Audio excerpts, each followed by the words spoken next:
Bienvenue sur Africa 24 dans cette nouvelle édition du QG News. Voici les titres.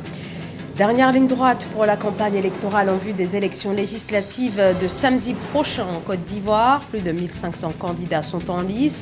Mais quelle place pour les postulants issus de la nouvelle génération? Nous nous sommes posé la question. Reportage à suivre dans ce journal.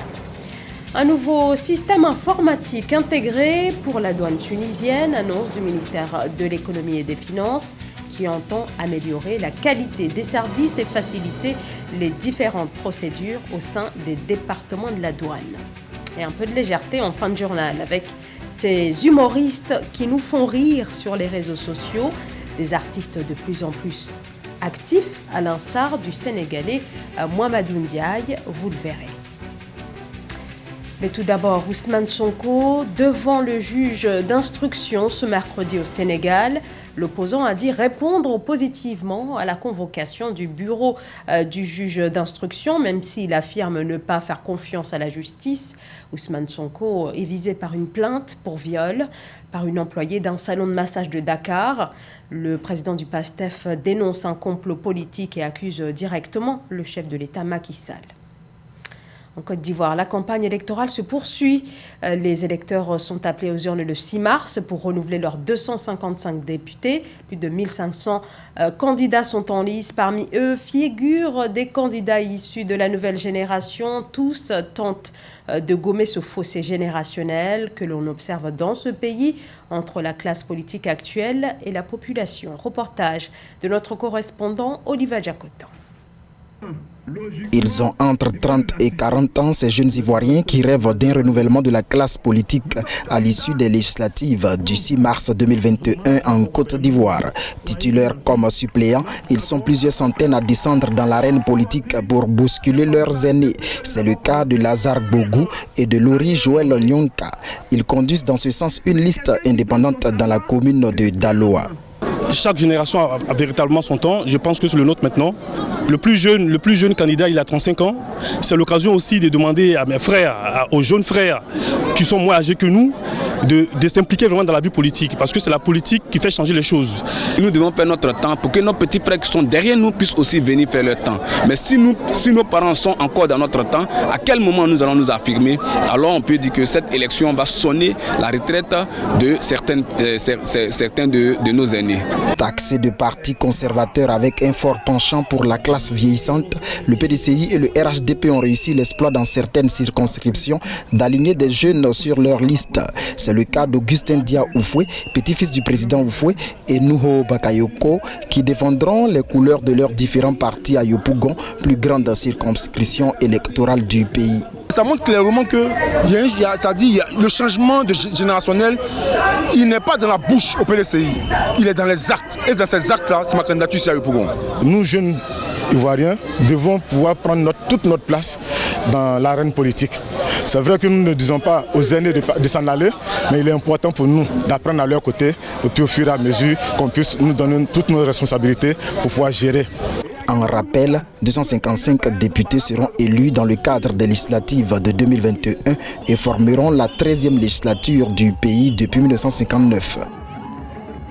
Sébastien Javon, l'opposant béninois en exil en France, a été condamné ce lundi par contumace à 5 ans de prison ferme pour faux, usage de faux et escroquerie par la Cour de répression des infractions économiques et du terrorisme du Bénin. Suite à ce verdict, ses avocats dénoncent une affaire politique et indiquent avoir saisi la Cour africaine des droits de l'homme et des peuples. Sébastien Javon, qui en 2018 avait déjà écopé de 20 ans de prison pour trafic de drogue. Malgré des progrès relatifs, les conclusions sont alarmantes. 320 millions d'Africains sont encore privés d'eau potable. C'est le cas surtout dans les zones rurales, mais les zones urbaines ne sont pas en reste. Elles sont elles aussi confrontées aux problèmes d'approvisionnement et au manque d'assainissement. Illustration au Togo, où les autorités disent prendre des mesures, mais seules quelques régions rurales sont concernées. Marie Raphaël Antolo. Au Togo, les autorités ont lancé la construction et la réhabilitation de 400 nouveaux forages et 200 latrines modernes dans les localités rurales des régions des Savanes et de l'Akara. Le coup d'envoi des travaux a été donné le 26 février 2021 par le Premier ministre Victoire Toméga Dogbe. Les travaux d'un coût total de 6,58 milliards de francs CFA s'inscrivent dans la seconde phase du projet d'amélioration des conditions sanitaires en milieu scolaire et rural financé par l'Agence française de développement. Toutes ces zones qui sont situées soit dans le Sahel, soit dans le Sahara, soit à la lisière du Sahel ou du Sahara, ont malheureusement des cours d'eau qui ne sont pas permanents. Ces cours d'eau s'assèchent à un moment de l'année. Donc la première raison de l'absence d'eau dans ces localités tient de ce que les cours d'eau à partir desquels on capte donc l'eau pour pouvoir alimenter les maisons, donner aux ménages, sont des cours d'eau qui ne sont pas permanents. Avec l'appui de ses partenaires, le gouvernement togolais a lancé de nouveaux programmes pour améliorer les conditions de vie en zone rurale. Seulement l'insuffisance des ouvrages d'approvisionnement en eau potable influence négativement sur la santé des populations. Selon le gouvernement togolais, la réalisation de ces ouvrages permettra à plus de 300 000 personnes vivant en milieu rural de bénéficier d'un meilleur accès à l'eau potable.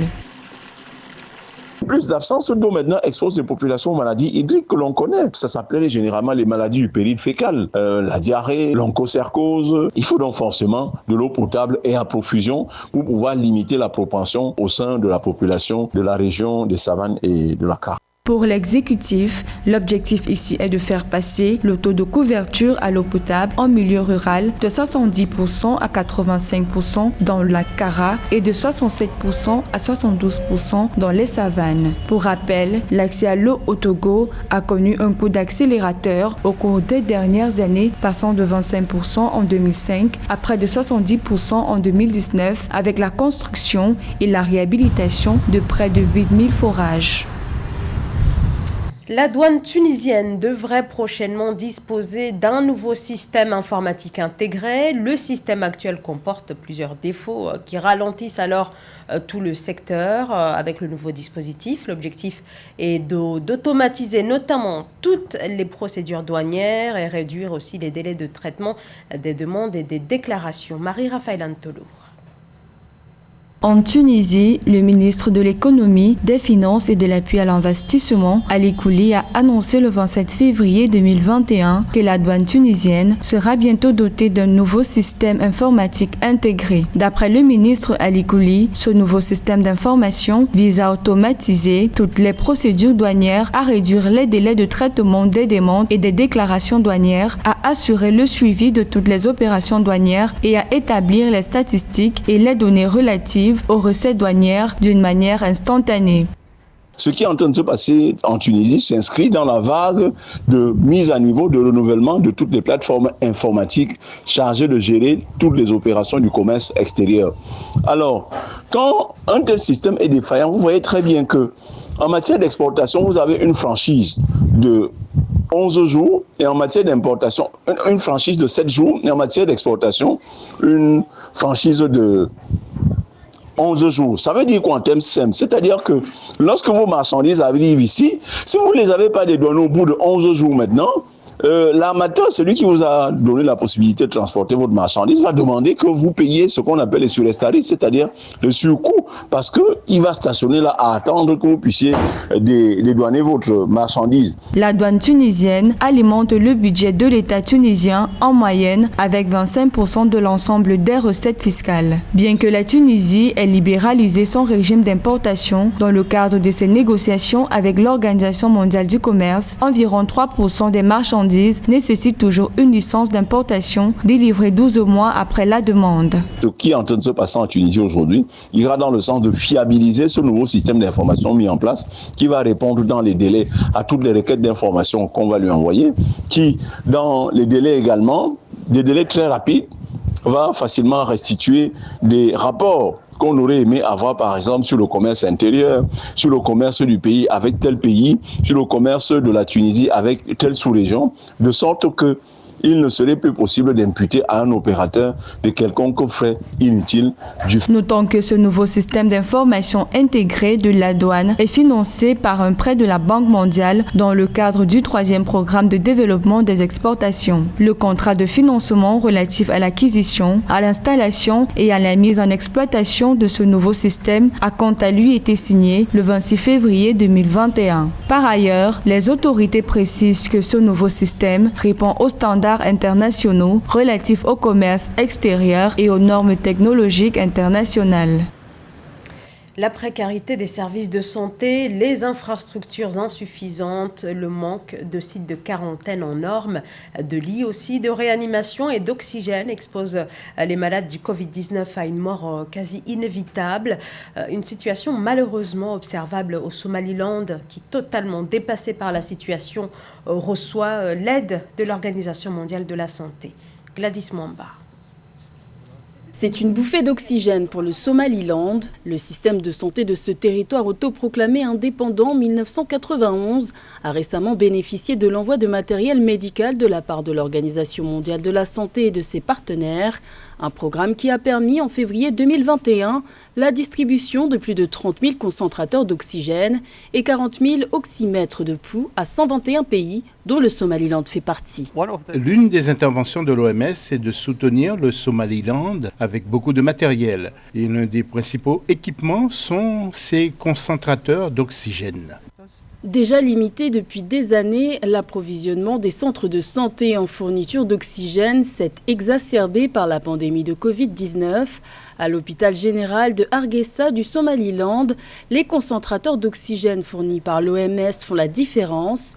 Les patients atteints de la Covid-19, les enfants souffrant de pneumonie et d'autres maladies respiratoires ont pu bénéficier de ce don de fourniture. Les concentrateurs d'oxygène sont très précieux pour nous. Ils n'ont pas besoin d'être remplis comme les bouteilles d'oxygène. Ils ont juste besoin de courant électrique pour fonctionner correctement.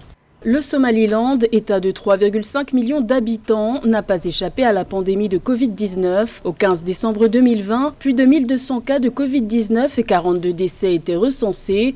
Si la livraison du matériel d'oxygène est saluée par les experts de la santé somalilandais, le déficit en formation du corps médical reste au centre des préoccupations. La capacité du Somaliland à faire face au coronavirus reste limitée, compte tenu de la fragilité du système de santé de cette république autoproclamée de la Corne de l'Afrique, qui n'est toujours pas reconnue par la communauté internationale. Facebook, YouTube, Instagram, ils sont nombreux à avoir conquis tout un public grâce à leurs vidéos postées sur ces plateformes. Les réseaux sociaux permettent à une toute nouvelle génération d'humoristes de se faire connaître, à l'instar du Sénégalais Mouamadou Ndiaye. C'est un sujet signé Siamlo Victoria Sedji. Plus de 400 000 abonnés sur YouTube, des vidéos suivies plus de 2 millions de fois. 2 millions d'abonnés sur le réseau social Instagram. Doudou ne fait plus que des vidéos pour égayer la toile. Il en vit désormais. C'est en 2014 que Mouamadou Ndiaye, plus connu sous le nom de Doudou fait des vidéos, titulaire d'une licence 3 en marketing et communication, se lance dans la comédie sur Internet. 7 ans après, le web humour est devenu son gagne-pain. Au début, on n'était pas respecté. On nous prenait pour... on disait même que c'était même pas un vrai boulot. Et maintenant, machallah, on voit qu'on arrive à en vivre. Hein. Il y a de l'argent qui vient. Du virtuel à la réalité, rien n'est impossible pour Mouamadou Ndiaye, qui réussit à déjouer les pronostics sur ce métier en participant à plusieurs spectacles et en organisant 2. Pour lui, Internet est une belle opportunité pour les jeunes de s'ouvrir au monde et de s'exprimer. Il n'y avait jamais eu un spectacle d'humour au Sénégal, fait par une seule personne. Je me suis dit, oui, aujourd'hui on va faire notre one-man show au Grand Théâtre. Les gens nous ont dit, non, c'est pas possible. C'est 1800 places, tu ne peux pas le remplir avec les gens d'Internet. Je me suis dit, allons, vous allez voir. J'ai fait le spectacle, c'était plein. Il y avait des gens qui étaient assis par terre. On avait même fermé. Après ça, je me suis dit, oh là là. Je l'ai fait. De plus en plus sollicité par des maisons de production audiovisuelle, Doudou s'essaie aussi à la production de longs métrages et se voit évoluer dans le cinéma. S'il est persuadé que l'on peut réussir ici, en Afrique, à force de travail, il exhorte les États à investir davantage dans la formation de la jeunesse. C'est la fin de ce journal. Merci de nous avoir suivis. Dans un instant, une nouvelle édition de l'actualité sur Africa 24.